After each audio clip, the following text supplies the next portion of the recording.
It was a cold night, and the city lights looked like little stars trapped on wet streets, shining softly in puddles after the rain, the kind of night when most people stayed home, but not him, not Daniel. He was a taxi driver, the kind of man who lived between headlights and silence, driving strangers through stories he would never fully know. He worked the late hours, when the city slept, when secrets moved quietly through fog and glass, and when hearts told truths no one could hear. That night began like any other, but something in the air felt different, like the world was, holding its breath. Daniel was tired, his hands heavy, on the steering wheel, his eyes half awake but steady. Trained by years of night roads, the radio played soft jazz, broken by static, the kind of music that made memories rise like smoke.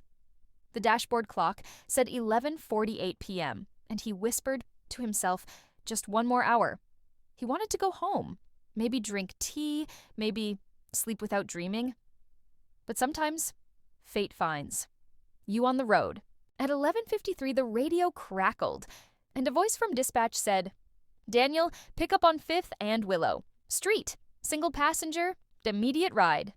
He sighed, turned the car, and drove ye toward Willow.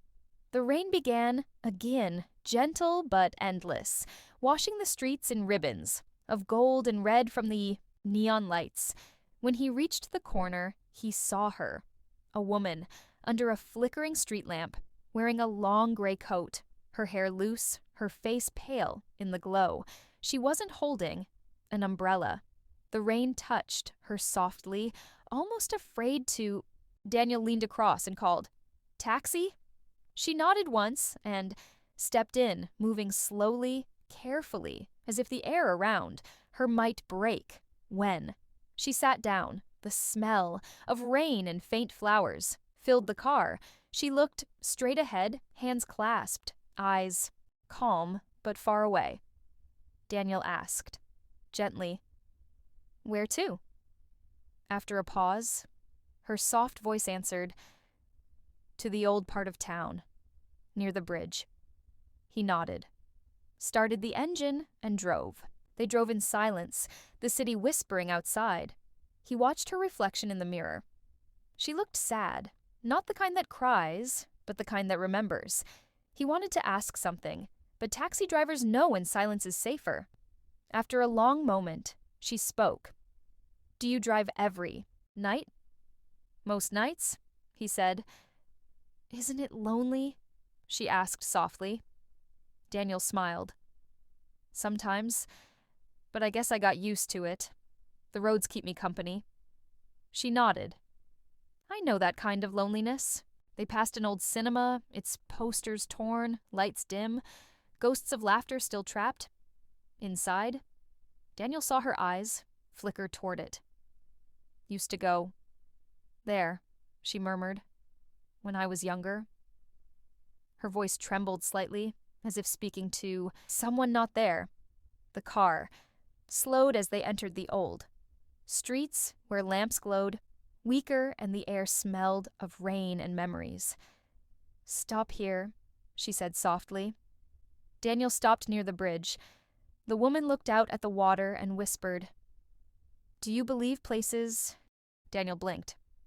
"What do you mean?" She smiled faintly. "Like people. Do you think places? Remember the ones who loved them, cried in them, left them?" He didn't know what to say. "Maybe," he said quietly. "Maybe some places do." She nodded. "Yes, I think so too." She reached into her purse and pulled out an old photograph.